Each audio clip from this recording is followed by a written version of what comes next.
Hi, I'm Ben Furman, And I'm Nate Blyton. and this is Patch In, the show from SoundNotion.tv dedicated to the wonderful world of electroacoustic music. Let's start with some news. So there's this new exciting documentary that we can all crowdfund if you're into it. So there's currently an Indiegogo campaign to fund Subotnik, Portrait of an Electronic Music Pioneer. For $20, you get a copy of the film, but there's also vinyl and colored vinyl, reissues of Silver Apples, Wild Bull, and more. Plus, a really sweet shirt. Yeah, the shirt it's just bitchin'.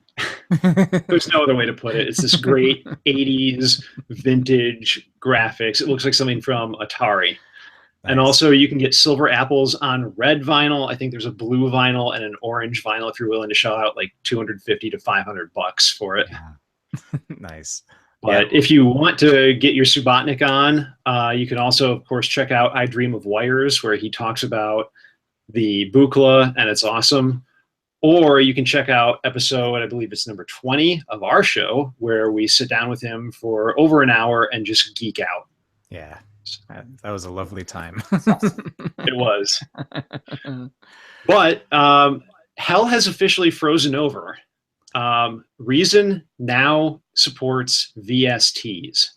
This is something that they swore up and down that they would never, ever, ever do, and now it's happened.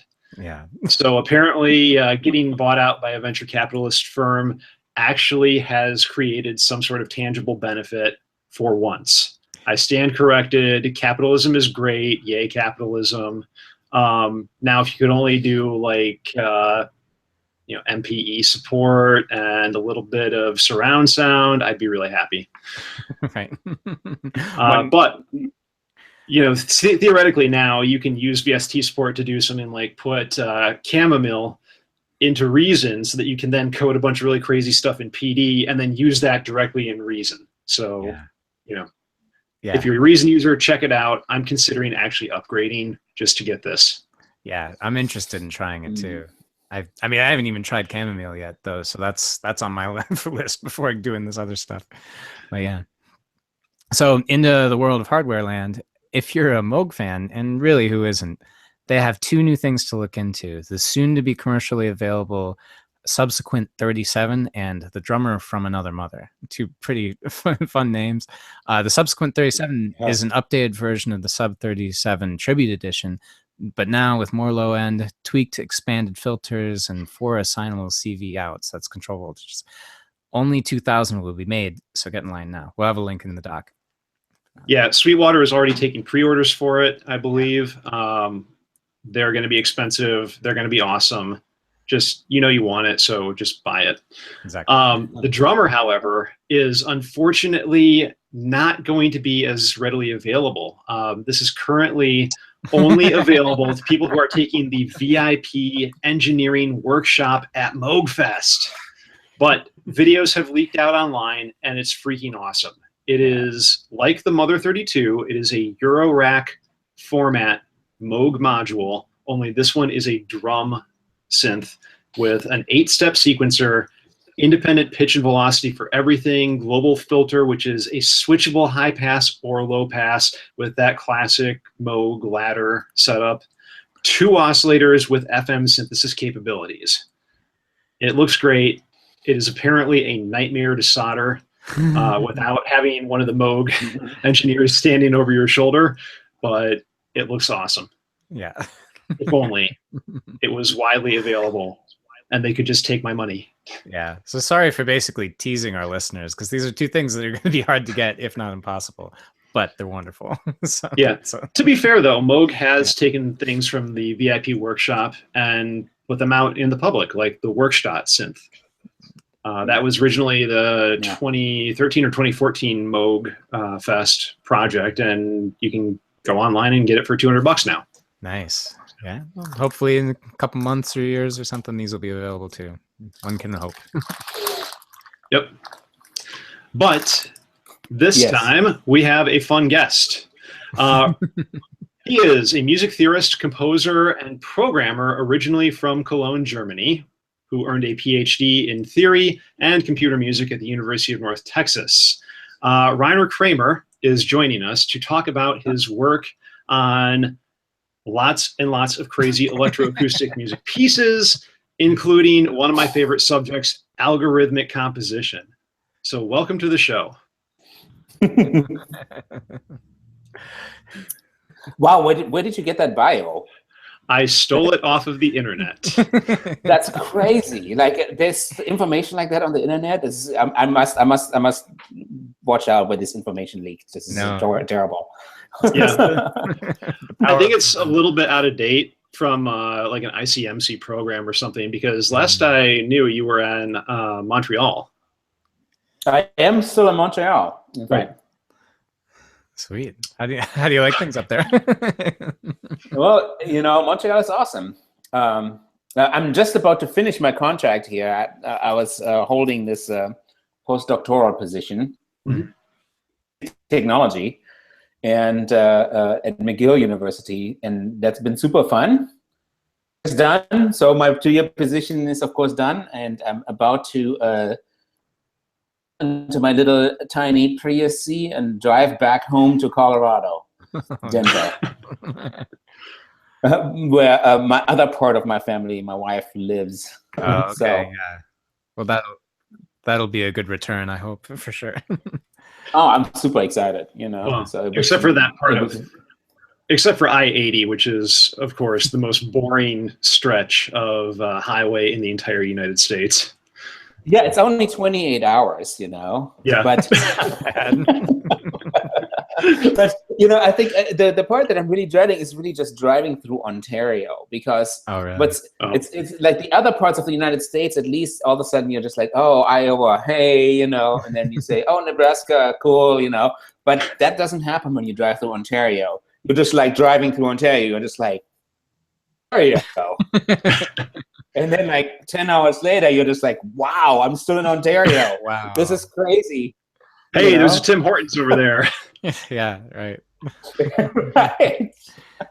So very excited about that. Yeah.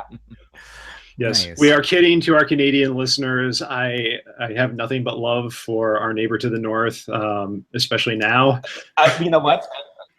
I love Canada. I love living here. Canada is awesome. Mm-hmm. Montreal is awesome. I mean, if I ever get if there was ever like a real job that could pop up here, I would not hesitate to apply right away, because here, people sometimes speak French. And this just like generally everybody's really people are into new music too, so it's nice. There's like large electronic music and electronic art, so all of that stuff is going on. It's really happening in this town, so it's a great town. So I don't know how the situation is going to be in Denver. I'm about to find out. So yeah. Cool. Well, I'm sure you'll bring the sweet electronic music to Denver, even if it's not there already.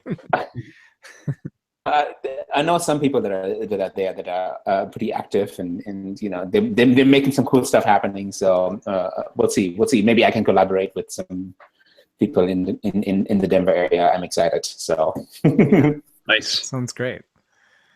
But let's just jump right into it with the algorithmic composition. You have a piece that I'm really interested in because it's kind of weaselly, if I can use that one. What are you talking about? The Galaga Prelude and your use of the Dawkins weasel. God. Yes. So this one is based on the Dawkins weasel. Methinks it is a weasel algorithm, and basically it's an algorithm from which you start out with complete and utter chaos, and you have an end goal in mind, and the algorithm iterates. It arrives at the end goal. Gotcha. That's basically what it's doing. And so, and then I basically plug that into my PD granulator. I had built like this granulator a while back in PD. Nice. And and I used a bunch of samples from the video game Galaga. I thought it'd be cool. Just look at that material, and that's what happened basically. in a nutshell. I don't know. Maybe that's not enough. I don't know. You must. It's great. I mean, the sonic product of that process is pretty amazing to listen to. And so how much after the fact revision or adjustment of the algorithm did you go through? Did you kind of set it up and just let it go, or? That's usually what I do. Is like basically I code on it for like 800 hours or something, you know. like we all do, and then usually what I did with this one is basically like I can direct the performance a little bit. It's kind of a performative piece. Gotcha. So actually different like takes and different live performances of it, and I let the algorithm unfold, and I guide the algorithm as it goes. It's sort of like walking the dog, you know, like the algorithm goes, you kind of like dog walking algorithm, you know, the dog has to poop, you pick up the poop, you know, then the dog has to sniff over here, and you know, you need to make sure that the dog doesn't get in a fight with another dog. There's a cat, you know. It's just, you know. Yeah, usual PD programming stuff. Yeah. Normal, you know. Well, it's interesting that you say that, because I remember something that was in, I think it was Formalized Music, where Xenakis is talking about algorithmic composition, and he says, the big thing is you have to know when to cheat. Right. And when you have to get away from letting the process just do its own thing and deliberately throw some random variable into the data set to make it interesting. Otherwise, you'll tend either towards infinity or towards 0, or you'll just end up in some periodic function. Exactly, and that's exactly what I'm doing with that piece. You know, there's like a couple of spots where you can almost hear it's like the algorithm gets stuck somewhere, and that's when I'm just kind of pushing it, and then it continues going. You know, so yeah. Now, well, maybe you can't hear that. I don't know. You know, obvious to me, of course. You know, but I'm sure like nobody else notices. You know, as usual. Right. Well, it's interesting that you bring that up, because that's one of those things that I hear as a criticism of electronic pieces that are generated by algorithm, is that they don't have any rest points in them. Right. And I think that this piece in particular, you have a really nice part around, I think it's the 6-minute mark, where everything just kind of levels out for a bit, and then you have this intense buildup and flurry of activity again. And like when I perform the piece live, I try to aim for that. Cool. So live recordings where that doesn't happen, because the algorithm, of course, is pretty sophisticated, and when it starts going, sometimes you just can't control it anymore. But I also have recordings. I also have some live recordings of it where it's just, you know, so. Nice. Yeah. That's sweet. You know, we're just able to tweak it just enough towards where it goes where I want it to go. You know. Nice. It's kind of a toss up in that case with that particular algorithm. You know, it just depends on, of course, what you're working with. But cool. Right. Now, how are you controlling it when you're performing it live? Are you using a controller, or are you just entering different values into a number box in PD? With this one, well, initially I had just started doing just number boxes and PDs and doing my sliders. Mm-hmm. But in the meantime, I had like, at some point I had acquired an APC40.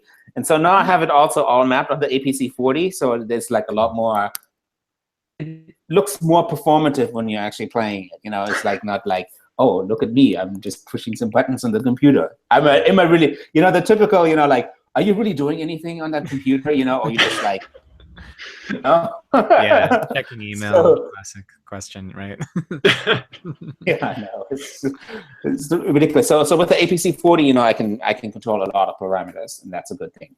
Nice. Right. Well, it definitely makes it something easier for the audience to see the performative aspect of it, and like, oh, look, he's doing something. I can relate to this. It's not a total black box theater experience. Right. Although, you know, I mean, I have other pieces where just like, let me just push the button, and then it unfolds, you know. So, but so like for example, on the which piece was that? The Ein monophoner elektronischer Gesang, on that piece. Mm-hmm. That piece basically, I noticed that, like, through, of course, my 800 hours of programming regiment, I noticed that somehow the algorithm itself creates the form of the piece every time you push the play button. So, like, if you push the play button and you let the algorithm just take its course, it generates its own form. And it was kind of like a side effect, really, that I hadn't really noticed, you know, until, like, listening to it over and over and again. And then I realized, oh, if I just started here and I ended right here, form automatically every time. And so I, like, have hundreds of different takes of this just to show how cool it is, you know, that you can push play and then it unfolds. And even though all the sound material will be different, form of the piece will still be the same. You will still recognize it as the same piece. So okay. Was that a function of using seeded randomness in the algorithm, or is it just something implicit to the structure? So, you know, I think so. Right. I mean, I think what I'm looking, you know, when I'm working and I write algorithms, those algorithms are usually for purpose, you know, and, like, I have, like, stuff that I really want to achieve with it.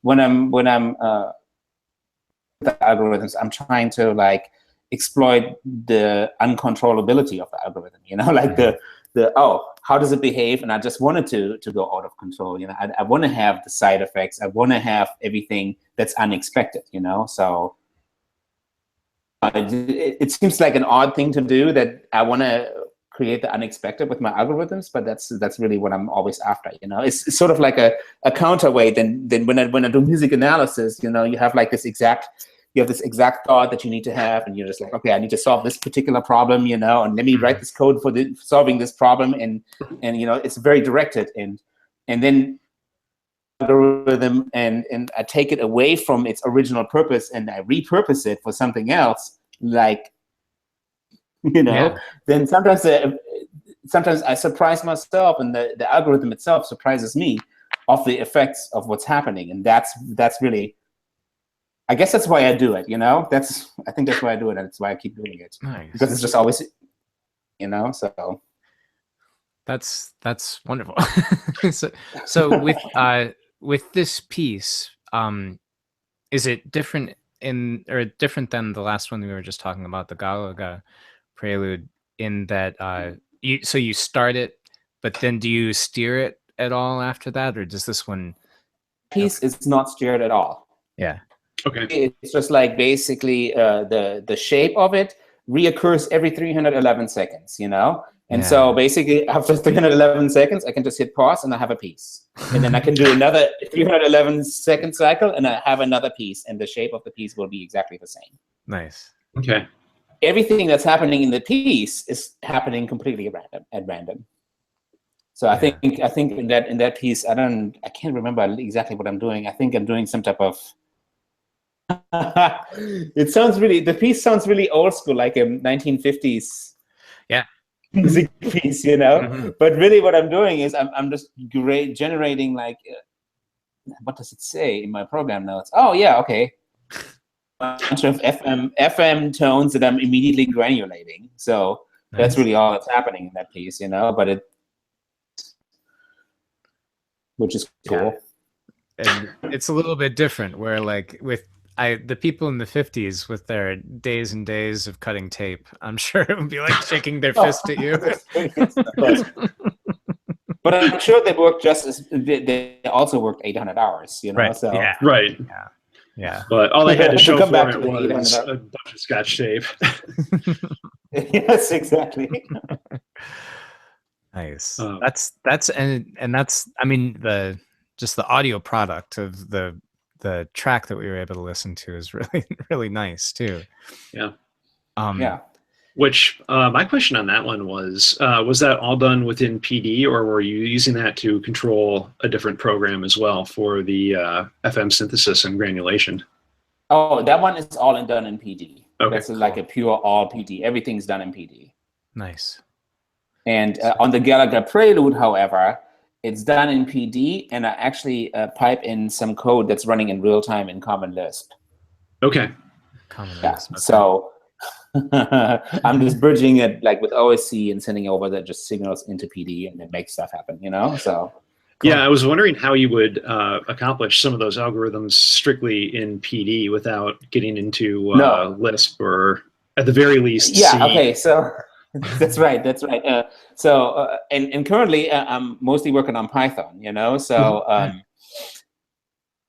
Yeah. So because Python is just a lot easier than Lisp to deal with. I mean, sure. Lisp is great if you're like me. Like you're just like you're a code enthusiast, and you're just like, I love Lisp. Let me work on Lisp, and you have to say, oh, this is a great media archaeology project. But then on the other hand, if you want to get something done that's really new and really fast, and you want to process a lot of data, then I bring in Python. And there's this really cool for PD by Thomas Grill for music analysis as well. I just gave a paper at the PDCon, the past PDCon that was happening in November, on doing some music analysis with it. And so now I'm actually reworking the same set of patches to do the Google Magenta series of pieces. But that's the future. That's what's going to happen within the next year. I'm occupied with that. So cool. And I'm really excited about that because I'm basically using the algorithms that I've learned about here at work at McGill, and I'm going to apply those just to the compositional process, and this has to do mostly with analyzing Renaissance music. So I will have like some very specific Renaissance-y sounding pieces coming out, or not. Maybe they won't sound Renaissance-y at all. I'm looking forward. I got these.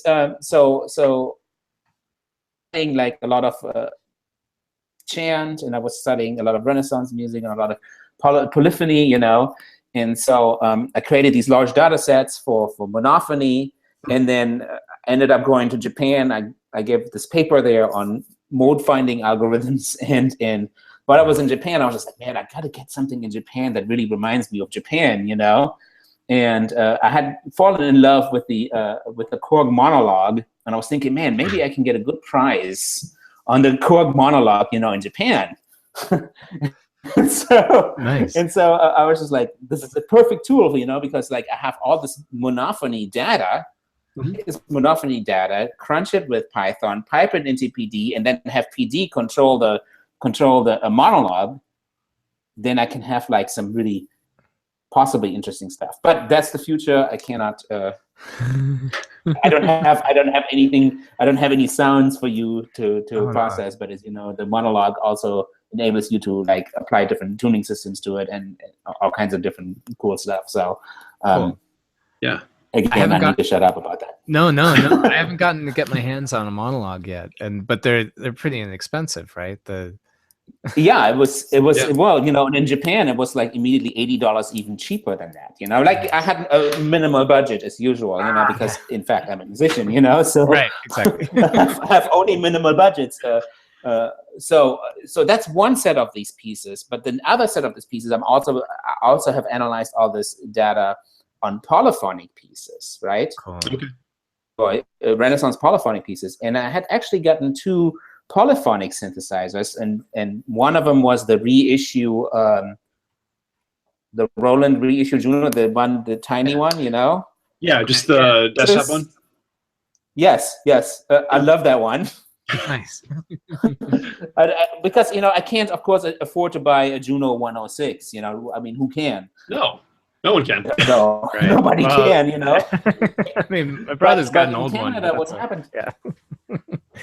I know, but in Canada, the thing was that like nobody was buying these reissued synths, and so like this local music store was selling the 106 or the JN06, I guess they call it, was selling it for $199 Canadian. Wow. Which is like about $150, Yeah. So I was just like, I got to pick this thing up, Right. So pieces where I have the analytical data for the polyphony pieces will be piped into that little machine.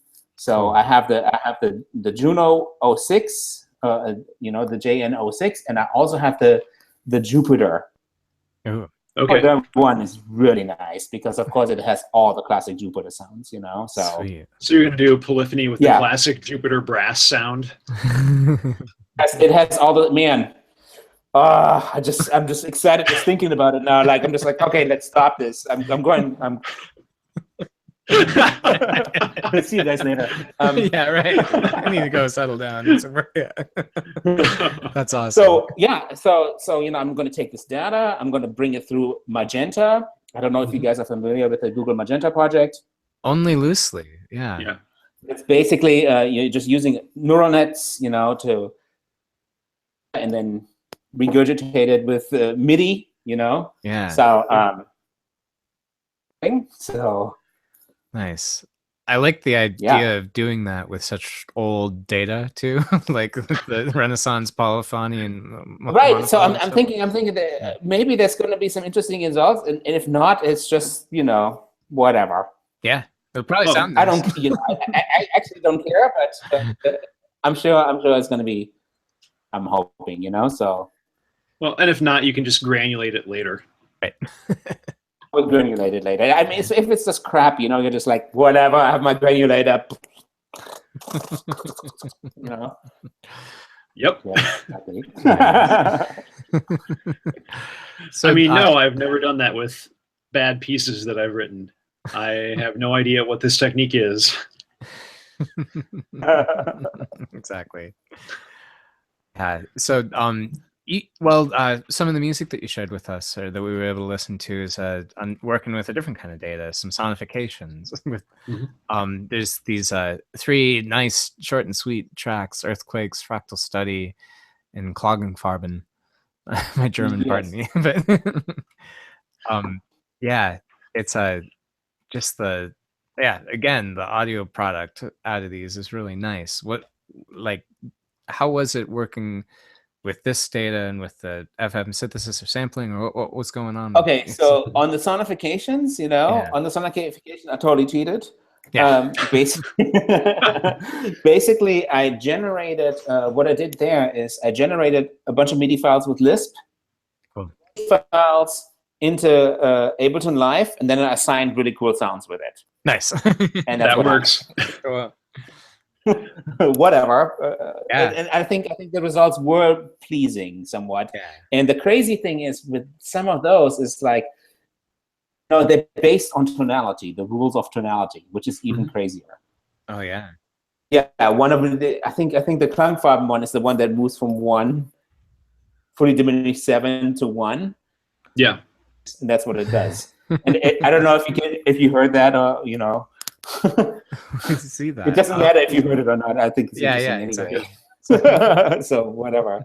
I was really surprised with the Fractal Study that it didn't kind of devolve into like a black MIDI type piece where you're just having thousands upon thousands of sounds occurring simultaneously and getting sort of inadvertent FM as a result.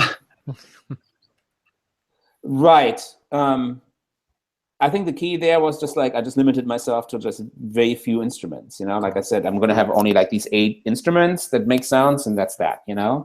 Nice. Yeah. Also, just by accident, I must say, because at that point I was like still waffling whether or not I should invest in Ableton Live, and I just had like the keyboard purchase. Oh yeah. And so basically at that point, that was all that I had, and that was all that was possible. So the limitation there actually worked out in my favor to not have like super, you have these really clear sounds, because of that. So yeah. The sound. It's again like it was like determined by cheapness, as Frank Zappa likes to call it, cheapness. That can be interesting though. I know this last semester I had students in one of my electronic music classes who were using Ableton for the first time, and they didn't have like their wall of VSTs or audio units from Logic. So they had to come up with different ways of kind of achieving the same results. And in some cases, it actually really forced them outside of their box and into really interesting new ideas as well. I think so. I think, I mean, we all know less is more, whatever. Yeah. And sometimes that can be a benefit of using a hardware like synthesizer that's monophonic or something like that, where you really. So So I'm really excited about using a monophonic synthesizer because that's like a super limitation, you know. So I have to like really think about what am I going to do, you know, or the Magenta to think about what it's going to do with the data that I will feed it. So yeah, that's the the cynical argument about algorithmic composition. It's like, yeah, you don't have to do any thinking at all. The computer does it all. Yes, right. It's sort of like, you know, like when I tell people, oh, you know, when I analyze music with computers, you know, and they're just like have this totally crazy scenario in their head where you're just like, it's like they have a Star Trek scenario in their head, you know? Yeah. It's sort of like, computer, show me all the parallel fifths in music between 1653 and 1759. You know? So this is what, this is what most music theorists think when I tell them I use computers to analyze music, you know? And so I love that. Oh my God. I apologize to all my music theory friends and colleagues. Of course, not everybody feels that way. No, right. That, but I feel like people, you know, really like. I think it's that easy, you know, and it's really just not. It's those 800 you still spend a lot of time, you know, and understanding the basics of music theory and actually sitting down and doing your part writing exercises and knowing your intervals and knowing your chords and all of that. Right. Tedious crap, you know, it's still super important, and you still have to know all of that, you know, before you can even start thinking about programming your computer for music analysis, you know, so whatever. Right. Right. I mean, even if you're just trying to like analyze a bunch of music XML documents and use like set or awk to tell you how many times the pitch G occurs, I mean, that's a heck of an undertaking right there.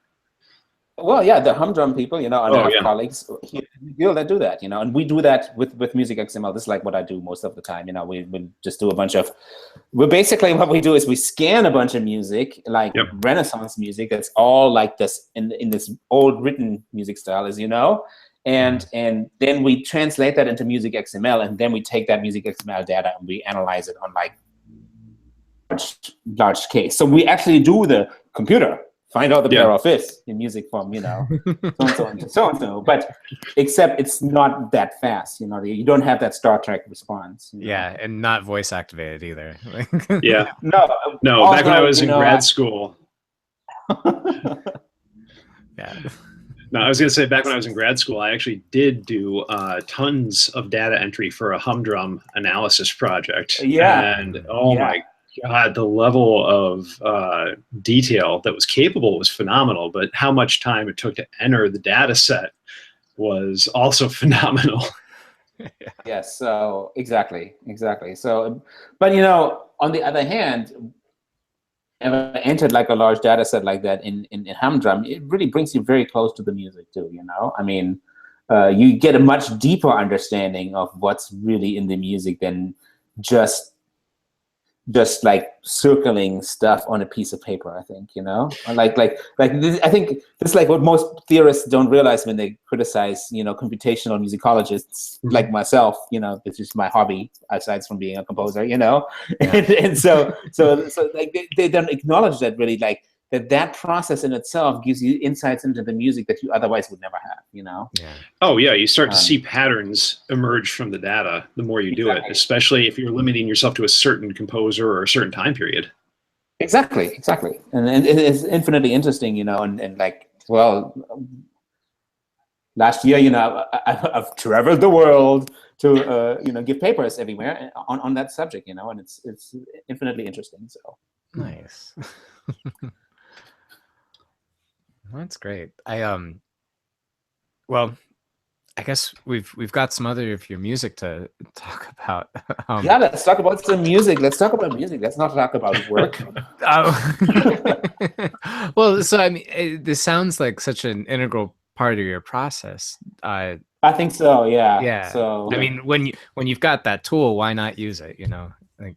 Yeah. Well, I think it has to do with you know, I studied too much music theory, you know, and it's like it becomes part of my compositional practice for some reason. You know, I should have just like said, let me just study composition. But, I was just more curious. I was just like, dude, I got to know all this stuff about the Renaissance. I got to know all about the motets and, like, so I just got obsessed about that. And that influences my practice, I guess, Nice. Yeah. And then it's in your head and it comes out in your work.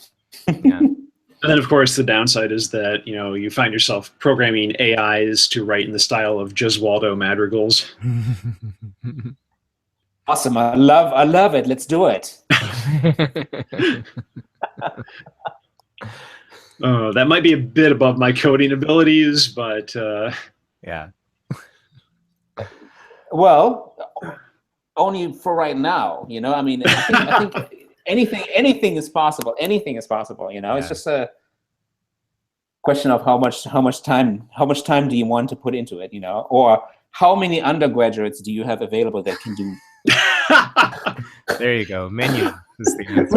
which is kind of like, this is what I'm going to miss about my job here at McGill is like I'm not going to have access to like undergraduates that will do a bunch of coding for me, so It's going to be really sad to leave, Oh man, yeah. If only we could all have an army of undergrads. Just I was really lucky to have that for the last 2 years, and I'm grateful, but of course the real world is not like that. So yeah. Well, I guess there's one other kind of coding in PD, this artificial neural network that I understand is a big part of your piece, module 5. Yes. First, again, okay. The audio product of this is pretty fascinating. But here's one more coding conversation. Well, okay. So on that piece, what happened is I was thinking about networks before it started to become hip, because right now everybody's thinking about that, Right. But this was like cusp where just people like David Cope were thinking about it, nobody else, so on this library that some people had compiled, and I had to of course hand compile it on my computer to even make it work in C in PD, and it started working, and I had access at UNT, University of North Texas, to this Bösendorfer grand piano, and it MIDI controlled. And basically what's happening there is that I'm training the neural network as it's going. So the pianist is actually training the neural network. And then it feeds back. There's like a neural network feedback loop going on, where it's like a constant training it and then feeding it back until the program crashes, and that's the end of the piece. That's awesome. So in the performance of this piece, would there be a pianist there at the piano playing some stuff? Oh, yes. So, cool. what I should have done, instead of sending you the audio, is I should have sent you the video, because the audio was just taken from a video, and so you can actually see the pianist first playing it, how it starts, like tiny gesture, which, and then the pianist starts interacting with it, and then it goes crazy, so. Nice. Yeah. And then I had to restart the computer. It was a severe crash. It was not just like a regular crash, like OPD crash. No, it was a kind of crash that's like. That's awesome. Yeah. I like to imagine that piece will eventually kill your computer entirely, like to write a composition. But, so now I'm thinking, if I was to use flow neural network, maybe I could get, on my computer now, of course, it's like 6 years better than then, so what can you do now with it, I want to go back to UNT and play with that Bösendorfer again. Well, everybody wants to play with a Bösendorfer. I mean, that's yes, right, exactly. Right.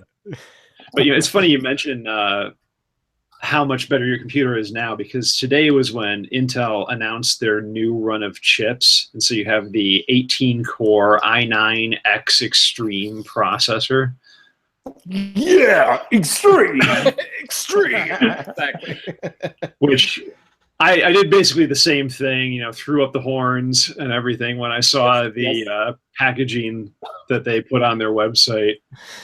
But the idea of having something like that where you can run 18 cores simultaneously is well, really with this project that we're working on here at McGill, the SIMSA project. We have access to like Compute Canada, which is like a Canadian consortium. And we have like access to like a machine that has like 256 cores or something, like something completely outrageous to like really crunch some data, Yeah. Listen, America, it would be great to have an academic consortium of server farms that academics could use to further, the research in computer science. Wouldn't that be great?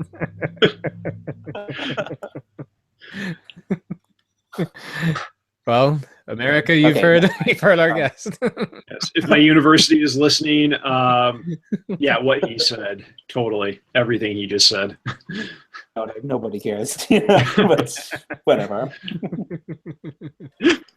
That's awesome. Yeah. Yeah. Well, here's a little bit of a direction change. You shared with us some other music. There's this one. It's 5 meditations on water. It's just a really, nice, nice. What do you think about that piece? I just wrote that, and forced me again. Somebody commissioned this piece. Yeah. Okay. This is what's been happening lately. Like and then somebody's like, Ryan, I want you to write a piece of music. And I'm just like, I don't want to, I'm too busy, and then I end up writing another piece of music. And so that's what happened with that piece. I think maybe one of my favorite parts about it is just how much there's this like nice Zen kind of texture going. And a lot of the piece is like not like saxophone music can be so aggressive and so like overly active and virtuosic kind of thing, and this just seems like a nice like almost the other end of the spectrum, but not like going simple. the opposite of virtuosic. Like I was I had just returned when I wrote this piece. I had just returned from Germany, and I went to the GmbH conference, which is like the German Society conference, and for some reason in Germany, there's like the musicology/music theory people, and then there's also the composer/music theory people. Oh yeah. And so they had this concert by where they had performed the string quartet, one of the string quartets by Helmut Lachenmann. Mm-hmm. Piece, I think it was maybe his third quartet. It was so awesome because like you heard nothing. You know what I mean? Like it's like you just saw these people doing stuff, and then all of a sudden you hear a brass sound. And you're like, what? What just happened? Like there's a string quartet, and all I hear is brass sounds. This is fantastic. I love it. So yeah, I was after that, especially in that piece. For example, the Summer Mountain Snow. Mm-hmm. Yeah. For example, the ferry across Lake Champlain, all I did is just like, I recorded some sounds while I was taking the ferry across Lake Champlain. Nice. Mm-hmm.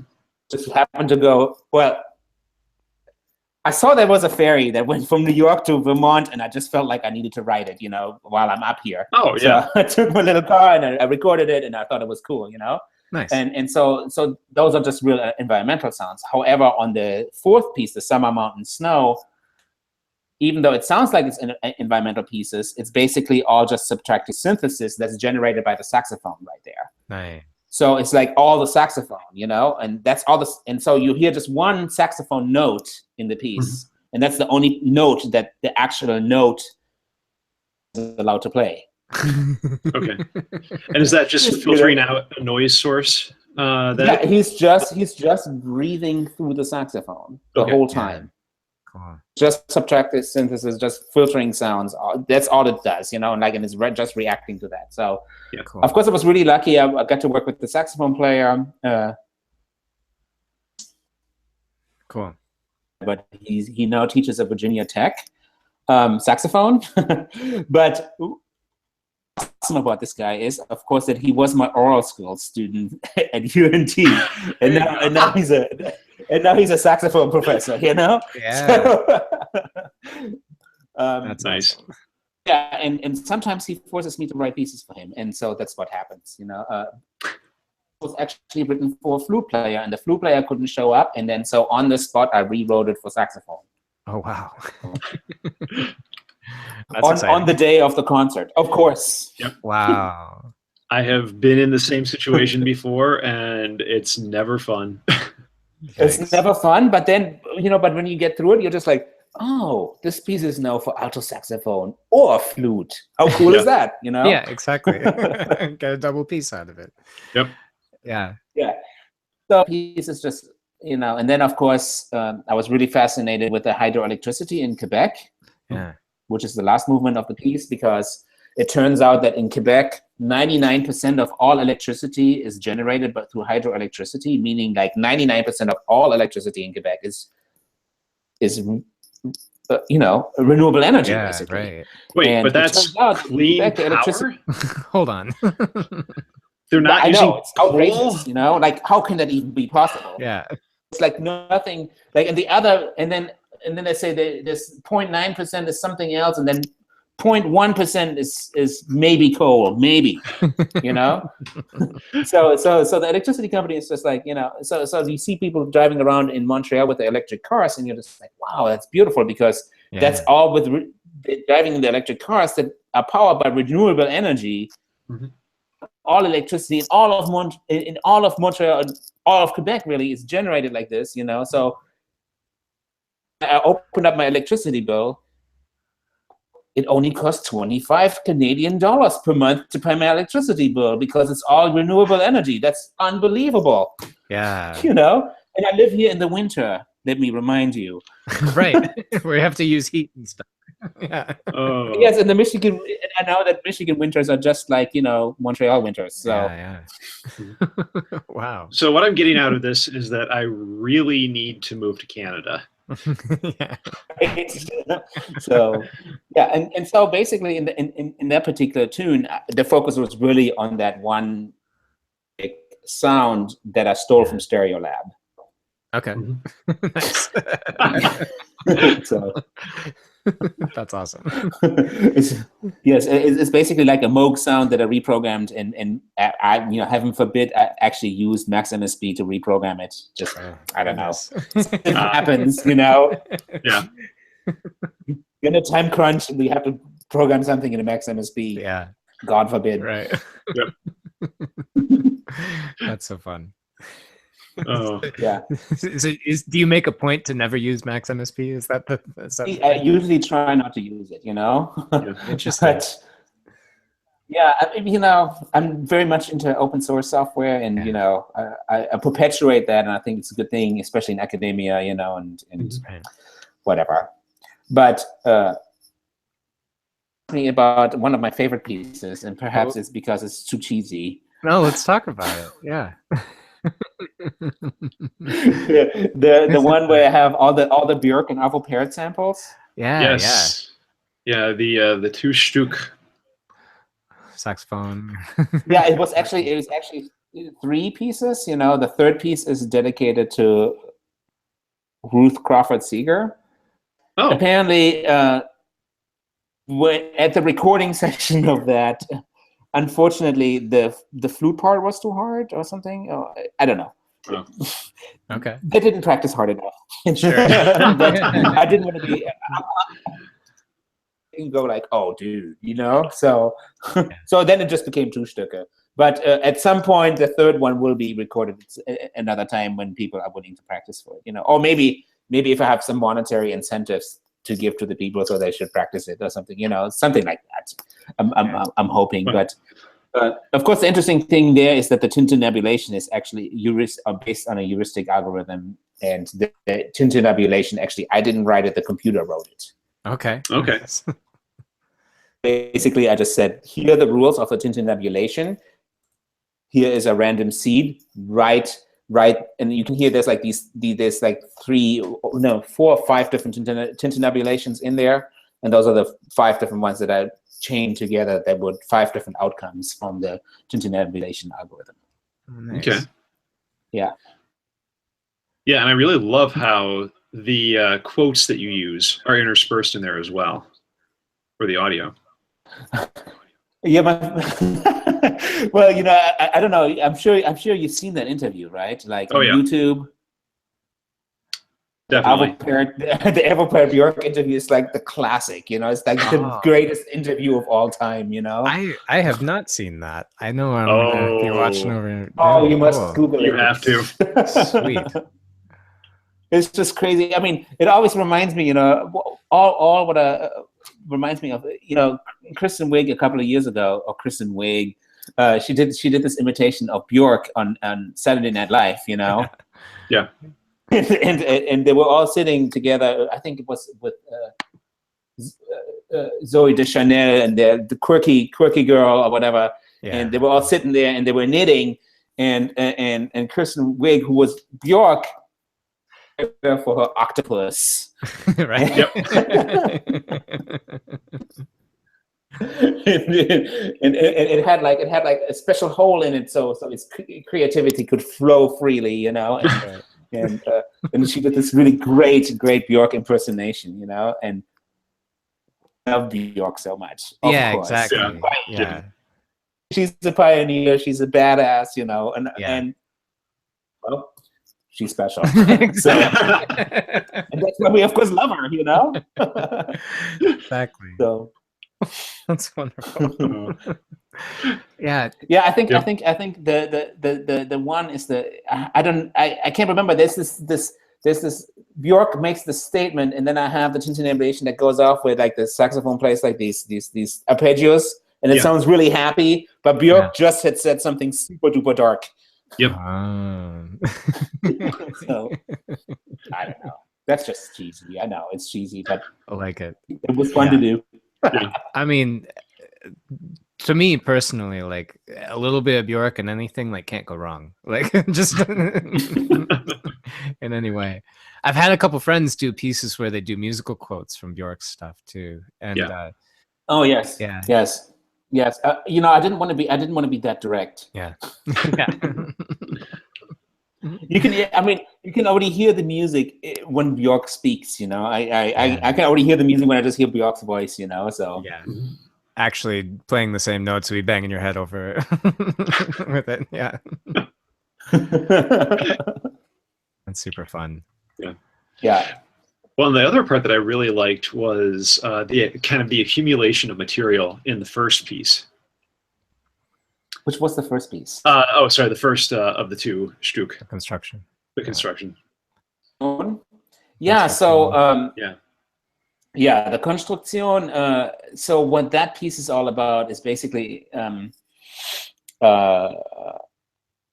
because you didn't see the video of it, you know. Basically, it's more like a performance. It's more of a performance art piece because basically what they do is they go onto the stage. And then they, I had a saxophone player and the flute player. We premiered this at Studio Z in Minneapolis, St. Paul, you know, and it was really cool. Yeah.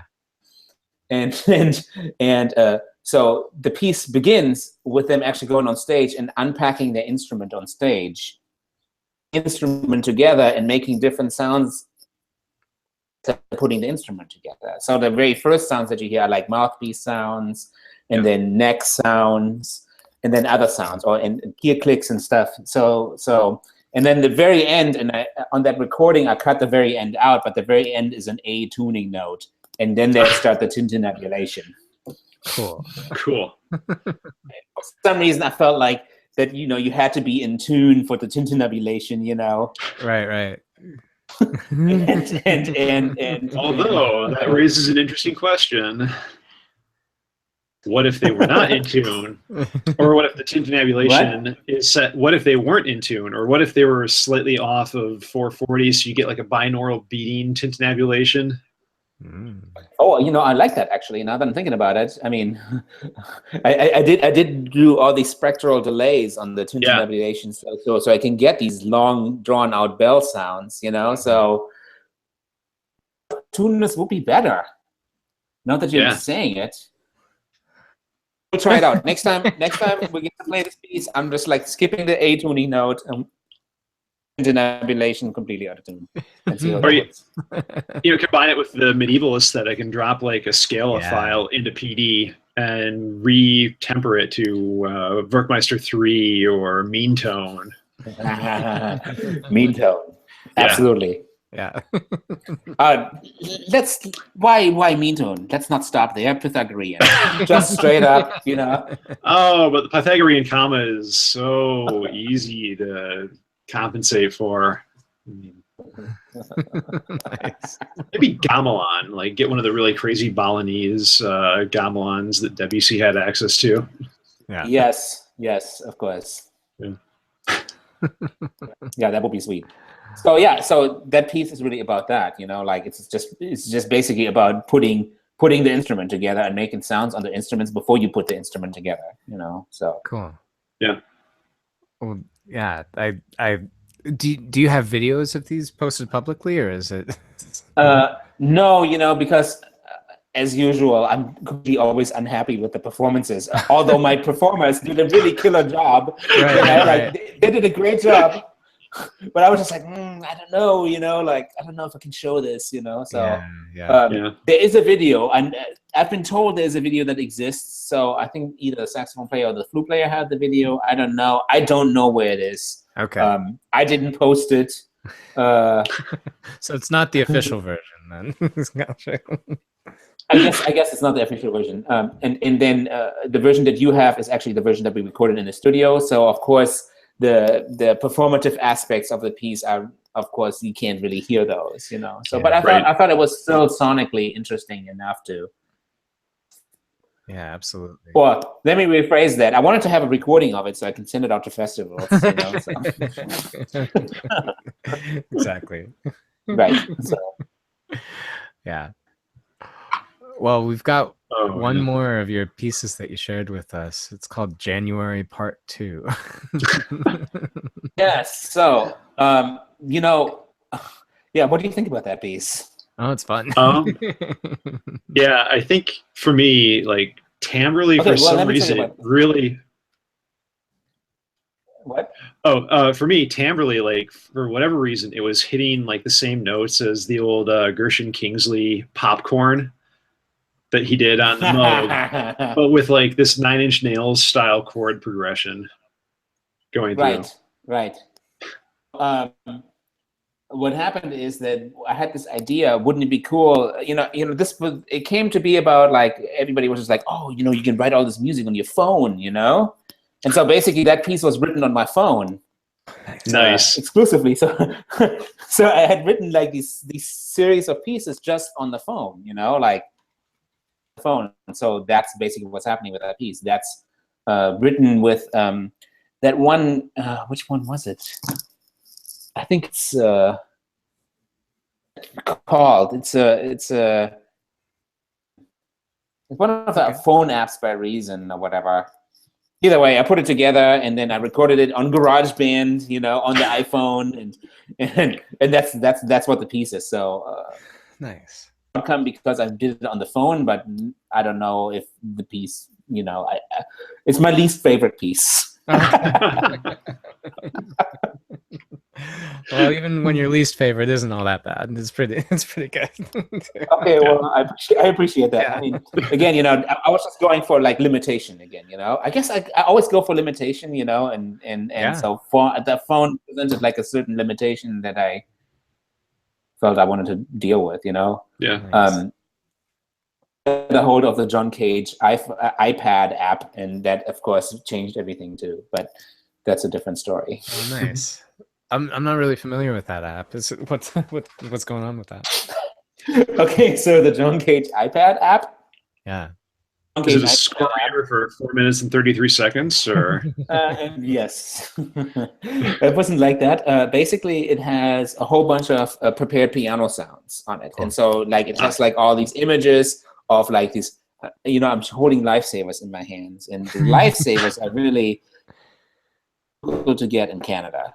It took me like almost 2 years to find a place that actually sells Lifesaver gummies, my favorite snack. So this is great. I digress. Yeah. So there's all these pictograms of all these different prepared felts and whatever, and so then you can click them and you can sample them together into. Those are all samples, and then you can place them together into a composition if you want to do that. Was like in 1930s style John Cage Bacchanalia kind type piece, you know. So I know what I'm downloading later tonight. Yeah, exactly. So we love doing this show because we learn so much every time. Just like, and it's like refilling our YouTube playlist and like getting new apps and all these things. That's awesome. I apologize. You should have really just not interviewed me. I just, you know, I don't know, you know. This has been such a good time, and I really can't wait to hear how this next project yours will go. Well, I'm really, stuff, right?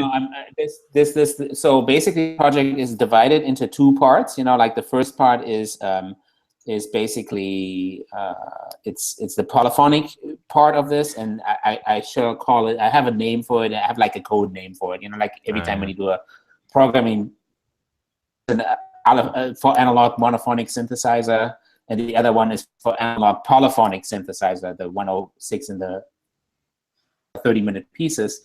But I'm also writing actually a piece for a more acoustic style piece for saxophone, and I call it Ine, and that's a spectral composition for keyless saxophone. Oh, nice. Okay. So does that mean that you have the saxophonist take off all the keys, or they just don't touch the instrument? Oh, it's actually a saxophone that doesn't have keys, so it's just the conical tube. Cool. Oh. I'm very excited about that piece too, because Carl Hutchins, again, who teaches saxophone at Virginia Tech, currently he's gonna hopefully premiere this piece at some point. When I get it done, and this is like, but this piece happens after I'm done with the monophonic and the polyphonic variations, and those are basically data driven from data gathered from monophonic and polyphonic compositions listed in Glarian's Dodecachordon. Okay. Say that again. I am not familiar with that manuscript. All of the data gathered there is basically from all the monophonic pieces and all the polyphonic pieces of Glarian's Dodecachordon from 1536. Gotcha. Okay. Cool. Yeah. Sweet. Well, can't wait to hear this. And I was, I'm just. No, go ahead. No, go ahead. I was just wondering. So you talk about how your current project, the instrument, I guess, that's going to make the sound is these like consumer hardware, electronics, yes, stuff, which is pretty neat too. But obviously you're so deep into programming and working with sound at such a literally granular level. What's like, but you have this appreciation for these hardware synthesizers that people have. Like, has hardware, like old synthesizers, has that been a part of your life? or is this no, a relatively recent? Not as much. I mean, when I grew up, of course, I was fortunate enough to grow up with Kraftwerk, Yeah. I almost said it with the American accent, Kraftwerk. So that was like one of my first vinyls that I had as a kid, was the Kraftwerk, the one that had album, like it had like all the tunes, Das Modern, Das Modell, and it had the robots on it, Yeah. And so like,